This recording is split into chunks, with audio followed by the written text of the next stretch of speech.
Oi, gente, tudo bem? Gente, hoje eu vim falar de um livro para vocês, pelo pedido de um seguidor meu lá do meu Instagram, tá? Ele pediu para que eu viesse falar de um livro que eu postei lá uma foto, né, com ele. E eu vou falar para vocês, eu não tinha feito um vídeo deste livro aqui especificamente, porque eu faço resenha e eu trago indicações de livro aqui que eu gosto. Então, isso significa que eu não curti muito esse livro aqui, mas eu não poderia deixar de, né, vir fazer um pedido. Eu falei assim, não, por que não ir lá, né, e fazer um vídeo, né, desse livro, explicando o porquê da minha visão de não ter gostado e também não ter indicado ele, tá? Mas eu vou deixar esse vídeo aqui, porque tem pessoas que se interessam, às vezes querem comprar, tá? E vamos lá, tá? Gente, eu vou falar para vocês. Eu realmente julguei o livro pela capa e pelo título. Eu achei que seria um livro incrível, um livro de divisor de águas, um livro que ia me trazer, nossa, muitos esclarecimentos. E na verdade eu tive muitas decepções com o livro, tá? O livro que eu tô falando para vocês é A Chave Simbólica do Tarô, tá? Fragmentos da Tradição Secreta sobre o Véu da Adivinhação, da editora Ardani, tá? Arthur Edward Waite, tá? E aí eu fiz uma fotinha assim e postei, né? Quando eu comecei a ler o livro, tá? Falando que o tarô de Rider-Waite-Smith é o meu tarô preferido. Isso, gente, se mantém até hoje, tá? É o meu tarô preferido, é o tarô que eu gosto de jogar. Eu tenho vários tarôs ali temáticos, né? Que tem um ar mais bruxesco, um tarô de astrologia, o Tarô Videntes da Luz, que foi um tarô que eu joguei por bastante tempo, né? Tanto é que eu adorava ele. Mas a minha paixão mesmo é o tarô clássico, né? De Rider-Waite. O clássico que eu falo é o tarô de Rider-Waite-Smith e não de Marcelle, tá? De Marcelle eu também não gosto. E aí, gente, por incrível que pareça, isso é uma coisa legal de falar antes de eu falar do livro. Eu comprei meu primeiro tarô mesmo, original, bonitinho de Rider-Waite, agora, tá? Faz pouquíssimo tempo, tá? Que é essa versão clássica aqui que vem com o livro, tá? Que tem umas imagens mais envelhecidas, assim, bem original, tá? E esse verso aqui que eu acho bonito, tá? Sim, eu compro tarô, analiso também o verso do tarô, isso para mim conta muito, tá? Eu tinha um tarô de Rider-Waite-Smith com uma impressão ruim, né? Que era uma versão ruim que tinha, que era preto atrás, tinha uma mandala assim. Gostava um pouco do verso, mas a impressão dele tinha muita saturação, não era assim, sabe, envelhecida nessa qualidade, era muito brilhosa. Só que eu utilizei, só que não era meu, tá? Aquele lá era da minha avó, que ela ganhou de uma tia nossa, e ela não gostou, acabei pegando para mim, mas eu me sentia muito legal com aquele tarô, tá? Gente, vamos lá. O tema desse vídeo aqui é o livro, tá? Então vamos lá. Gente, por que que eu não gostei? Ele é um livro muito bonito, tá? A capa dele é bonita, não é capa dura, tá? Só que ele tem partes coloridas, tá? Aqui, ó, ele tem partes coloridas no livro, ele tem uma didática, assim, visual muito agradável de ler, tá? Porque eu gosto bastante desses livros que tem aqui, nem aqui, ó, a Carta do Mago. Aqui não tá falando sobre o mago, tá? Aqui é introdução e generalidades, tá? Eu gosto de livro que traz imagem um pouco para não cansar tanto a vista da gente, pra gente não ficar só com aquelas coisas de ler, ficar muito cansativo. E esse não é um livro cansativo, tá? E aí tem partes que é preto e branco, tá?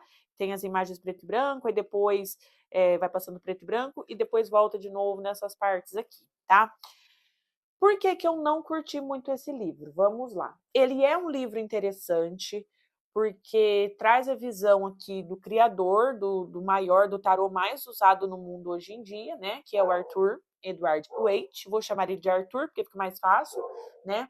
Traz essa visão dele, vai explicar por que que ele pensou nessa parte da criação, desse tarô, explica um pouco dessas questões, fala um pouquinho sobre a história do tarô, os mitos em cima que foi criado em cima do tarô pelas outras vertentes, né?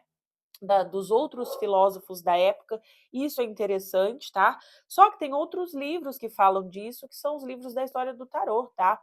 Eu vou vir aqui fazer indicação de livros de histórias do tarô para vocês, tá bom? Aí eu falo desses outros livros que eu acho melhor do que esse daqui para falar especificamente disso, tá? Só, gente, que eu vou falar uma coisa para vocês, esse Arthur Edward Waite aqui é um puta do egocentrismo, ele tem um egocentrismo muito grande, ele é um egocêntrico, essa é a palavra. Ele é muito egocêntrico, gente. Por quê? Porque só a visão dele é a certa. Só o que ele acredita é certo, todas as visões das outras pessoas não servem de nada na visão dele, tá? E na forma que ele fala. Então, todas as outras descobertas, todas as outras coisas que foram muito importantes para essa estruturação, para a história mesmo do tarô, para a utilização do tarô, ele descarta e simplesmente o que ele acredita, o que ele faz é aquilo e pronto, acabou, tá? E ele tem um jeito de falar, jeito de filósofo, né, gente? Isso a gente até entende. Mas são palavras, gente, pouco difíceis para a gente entender e difíceis para a gente se encaixar no nosso mundo moderno, tá? Na nossa atualidade. Quando a gente sabe que é um livro que vai falar da visão dele, a gente já sabia disso, né? Porque a gente sabe que ele vai trazer a visão daquela época, só que para pessoas que estão começando a estudar, ou pessoas que querem se aprofundar um pouco mais, eu acho que se torna uma coisa cansativa, sabe? E tem algumas interpretações aqui que eu acredito que não agregam nada, sabe? Eu acho que o tarô ele acompanha o tempo, por isso que ele está perpetuando tantos séculos assim para frente, né? Por quê? Porque ele vai se modernizando também. A gente vê nas próprias artes, né? Que o Waite ele é um tarô que é o tarô mais usado no mundo, só que o Waite ele criou esse tarô dele aqui em 1910, então é um tarô tipo muito moderno, né? Muito batendo aí na porta, sendo que o tarô existe desde o século XIV, né? Então, só nisso a gente já entende que o tarô ele vem evoluindo, né? Ele vem se evoluindo aí com o tempo e essas evoluções elas são muito importantes, né? Então, eu acho assim, ele muito egocêntrico, eu acho que ele é muito chato na forma que ele fala das outras pessoas, como se as outras pessoas fossem nada.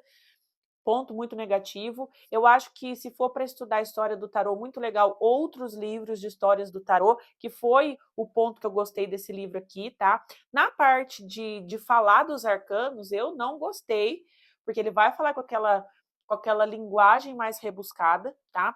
E quando passou para a tradução, quem traduziu tentou trazer um vocabulário mais fácil de entendimento, e mesmo assim ficou algo meio difícil, tá?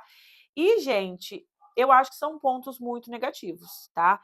Ele explica aqui, que nem na parte das explicações aqui, é a visão que ele fala daquela época, e aí depois tem uma coisa aqui que eu até quero comentar com vocês, que eu estava dando uma olhada antes de começar a falar aqui para vocês, tá?